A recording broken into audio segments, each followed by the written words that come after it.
जब विश्व युद्ध की विभीषिका से जूझ रहा है, इजराइल और अमेरिका दोनों ईरान से युद्ध कर रहे हैं और पूरे विश्व के बुरे हालात होते जा रहे हैं। तेल और गैस से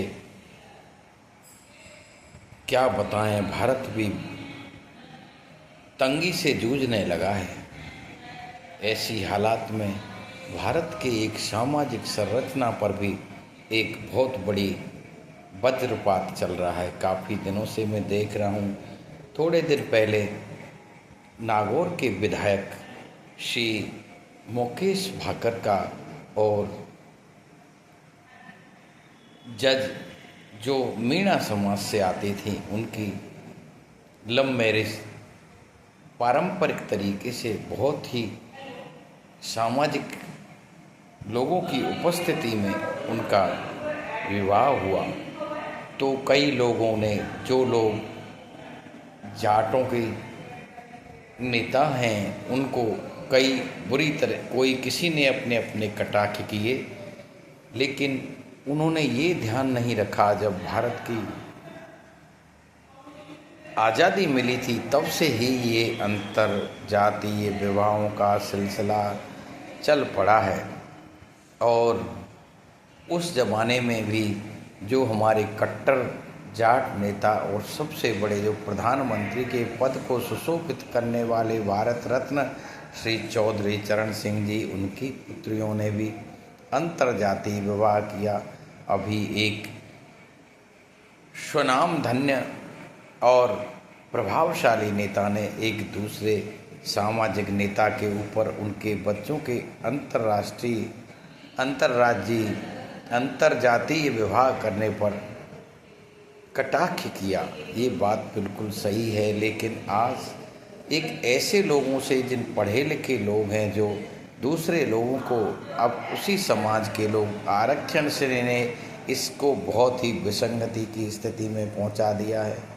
जो लोग एक समाज के जो दबे कुचले लोग थे, वो आईएएस लेवल के पद प्राप्त करके अपने ही समाज को हे दृष्टि से देखने लगे और उनके दूसरों के उनके पास संसाधन इतने हो गए कि वो दूसरी किसी अपने समाज की जाति की लड़की लाकर गुजारा नहीं हो सकता, वो उसको हे दृष्टि से देखते हैं। उनको समाज में बैठने के लिए इंटरकास्ट मैरिज की ज़रूरत है, इसीलिए ये चलन चल पड़ा है। बहुत सारे घराने ऐसे हो गए हैं जिनमें 10-10 आईएएस, आईएफएस, आईआरएस अफसर बन गए हैं। उनके बच्चा कहीं है, बेटी कहीं है, और खुद वो किसी में, और एक तरह से एक 37वीं कौम का जन्म हो रहा है। भारत में 36 बिरादरियों की बात हुआ करती है, लेकिन एक 37वीं बिरादरी ऐसे लोगों का जो किसी भी, न तो वो जाटी हैं और न वो मीणा ही। इस प्रकार जो हम अभी जज और एमएलए साहब की शादी का ही बात लेते हैं। अब पुराने शास्त्रों में तो इसका स्पष्ट विधान है कि जो भी संतान होगी वो पितृ सत्तात्मक होगी, तो जो बच्चा उनसे होगा वो जाट ही होगा। लेकिन आजकल के लोग इसको मानने को भी तैयार नहीं है, क्योंकि हर जगह मातृ सत्तात्मक की भी होड़ चल रही है। अभी गांव में, भीलवाड़ा के किसी गांव में कोई राजपूतों की कन्या जयपुर पढ़ने आई और किसी अन्य बिरादरी में उसने लव मैरिज कर ली। उसके पिता ने देखो उसका मृत्यु भोज ही रख दिया और उसके मृत्यु के संस्कार कर दिए, उसको मरा हुआ मान लिया। पुलिस के सामने वो लड़की जिद पड़ गई कि नहीं, मैं अपने प्रेमी के साथ ही रहूँगी, मैं अपने पिता के साथ नहीं जाना चाहती। ये इस प्रकार की धारणा आजकल चल रही है। वो दिन दूर नहीं। पहली बात तो जो आज के युवा वर्ग है, लड़के और लड़कियां शादी करना ही नहीं चाहते। वो शादी को अपने स्वतंत्रता में बहुत ही बड़ी बाधा मानते हैं। जब भी उनका मन करे जो कुछ करने, क्योंकि उन सब के पास रोजगार है, जो चीज़ चाहिए वो बाज़ार में उपलब्ध है। हर तरह की शारीरिक और खाने पीने की सुख सुविधाएं, रहन सहन की उनके पास पैसे के कमाने से हैं, तो कोई किसी पर डिपेंड क्यों रहे, ये धारणा चल रही है।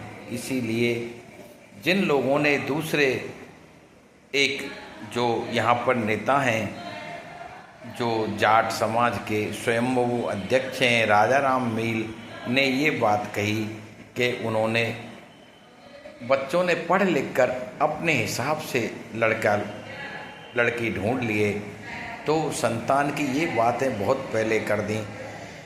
जवाहरलाल नेहरू की जो संतान इंदिरा गांधी थी, उन्होंने भी अपने हिसाब से ही फिरोज खान से शादी की।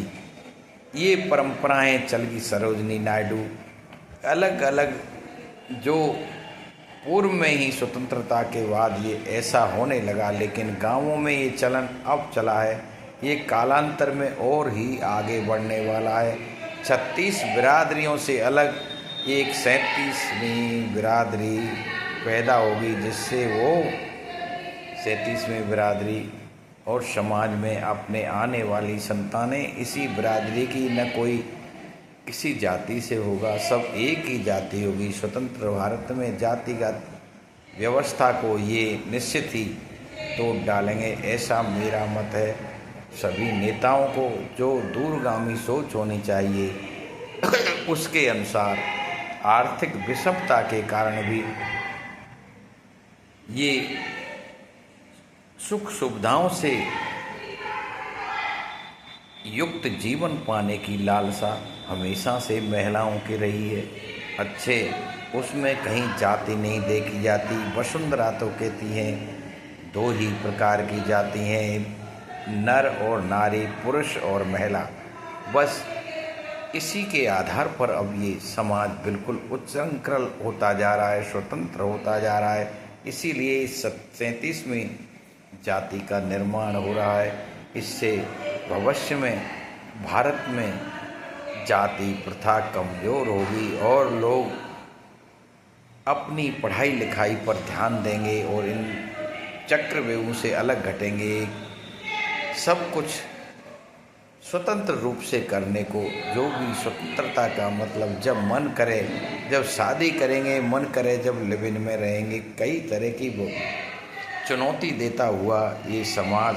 जय हिंद, जय भारत, जय राजस्थान।